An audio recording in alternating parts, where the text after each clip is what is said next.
Assalamualaikum warahmatullahi wabarakatuh. Selamat pagi semuanya. Baik, izinkan saya memperkenalkan diri saya terlebih dahulu karena ada pepatah tak kenal maka tak sayang. Oke, nama saya Retno Wulandari. Saat ini saya masih aktif berkuliah di Universitas Negeri Yogyakarta, Prodi Pendidikan Administrasi Perkantoran.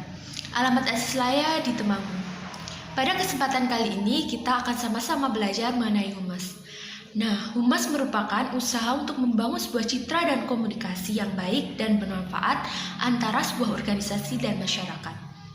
Dunia kehumasan akan selalu bergerak dinamis seiring dengan perubahan di tengah masyarakat. Perubahan yang terjadi baik dalam skala kecil maupun dalam skala besar harus menjadi perhatian seluruh praktisi kehumasan agar peran humas kian konseptual namun tetap profesional. Oke, kita langsung ke materi yang pertama, ada pengertian humas. Pada umumnya, hubungan masyarakat atau humas adalah seni menciptakan pengertian publik yang lebih baik sehingga dapat memperdalam kepercayaan publik terhadap suatu individu atau organisasi. Sebagai sebuah profesi, seorang humas bertanggung jawab untuk memberikan informasi, mendidik, meyakinkan, meraih simpati, membangkitkan ketertarikan masyarakat akan sesuatu, atau membuat masyarakat mengerti dan menerima sebuah situasi. Oke, materi yang kedua ada karakteristik humas.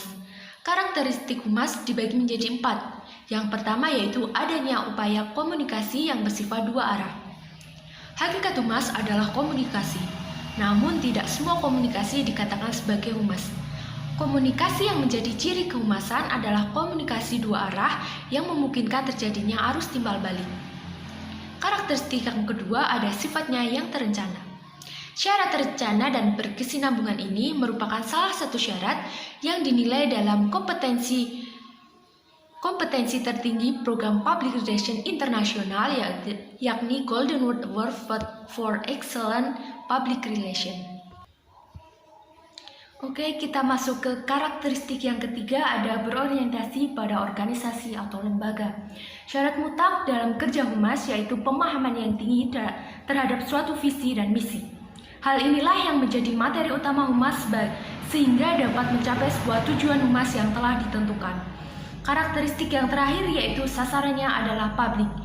Publik yaitu suatu kelompok dalam masyarakat yang memiliki karakteristik dan kepentingan yang sama. Oke, kita masuk ke materi yang ketiga, ada fungsi humas. Berbicara fungsi berarti berbicara masalah kegunaan humas dalam mencapai sebuah tujuan organisasi atau lembaga. Dalam buku Public Relation Theory dan Praktik yang ditulis oleh Diana Knight tahun 1993 mengelompokkan fungsi humas terbagi menjadi dua, yaitu yang pertama ada fungsi konstruktif dan yang kedua ada fungsi koreaktif. Fungsi konstruktif. Fungsi ini mendorong humas membuat aktivitas atau kegiatan yang terencana, berkesinambungan, dan juga humas bertindak secara preventif atau pencegahan. Fungsi yang kedua yaitu fungsi koreaktif. Apabila sebuah organisasi atau lembaga terjadi suatu masalah atau krisis dengan publik, maka disinilah peran humas harus berperan dalam mengatasi permasalahan tersebut. Oke, materi yang keempat ada peranan humas. Dapat digolongkan menjadi 4 peran, yaitu yang pertama ada ekspresi bercommunication. Petugas public relation dianggap sebagai orang yang ahli. Dia menasihati sebuah pimpinan perusahaan atau organisasi. Peran yang kedua ada problem solving, proses fasilitator. Pada peranan ini, petugas humas melibatkan diri atau dilibatkan dalam setiap manajemen. Dia menjadi anggota tim, bahkan bisa menjadi leader. Oke, peran yang ketiga ada communication facilitator.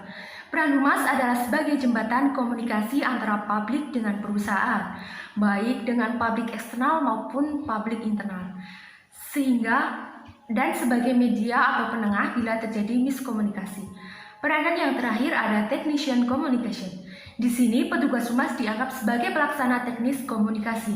Dia melayani layanan di bidang teknis, sementara kebijakan dan keputusan teknik komunikasi bukan keputusan petugas humas. Peranan yang paling sering dilakukan petugas humas sangat tergantung dari beberapa hal, antara lain yang pertama, sistem budaya organisasi atau lembaga, sumber daya manusia yang berkualitas, struktur organisasi atau perusahaan yang menentukan wewenang dan kebijakan humas, dan yang terakhir yaitu ciri khas kehumasan dalam sebuah organisasi. Oke, kita masuk ke materi yang terakhir, yaitu ada humas dalam perguruan tinggi. Yang pertama yaitu manajemen kehumasan. Sasaran kegiatan humas dalam perguruan tinggi adalah publik internal dan publik eksternal. Sedangkan tujuannya adalah terbinanya hubungan harmonis antara perguruan tinggi yang diwakilnya dengan publiknya. Diharapkan akan terciptanya citra yang positif, kemauan yang baik, saling menghargai, saling timbul pengertian, dan toleransi. Dengan demikian, perguruan tinggi yang unggul adalah perguruan tinggi yang mampu mengelola hubungan dengan stakeholdernya. Yang kedua ada media humas. Media humas dikelompokkan menjadi dua, yaitu media internal dan media eksternal. Tetapi di sini saya akan lebih menekankan ke media internalnya, yaitu suatu kegiatan komunikasi internal dengan sasaran internal perguruan tinggi itu sendiri. Media internal dibedakan menjadi tiga, yaitu yang pertama ada komunikasi ke bawah, komunikasi ke atas, dan komunikasi sejajar. Contoh dari komunikasi ke bawah adalah komunikasi pimpinan dengan bawahan. Contoh dari komunikasi ke atas yaitu sebaliknya, komunikasi yang dilakukan oleh bawahan ke atasan. Contoh komunikasi sejajar adalah komunikasi sesama anggota humas. Nah, tingkat efektivitas dari humas internal sangat dipengaruhi oleh tiga hal. Yang pertama yaitu keterbukaan pihak manajemen, kesadaran dan pengakuan pihak manajemen, dan keberadaan manajer humas. Nah, oke, mungkin sekian dulu yang dapat saya sampaikan. Semoga bermanfaat untuk kita dan kalian semua. Jika masih ada pertanyaan, silakan kontak melalui media sosial saya. Terima kasih. Wassalamualaikum warahmatullahi wabarakatuh.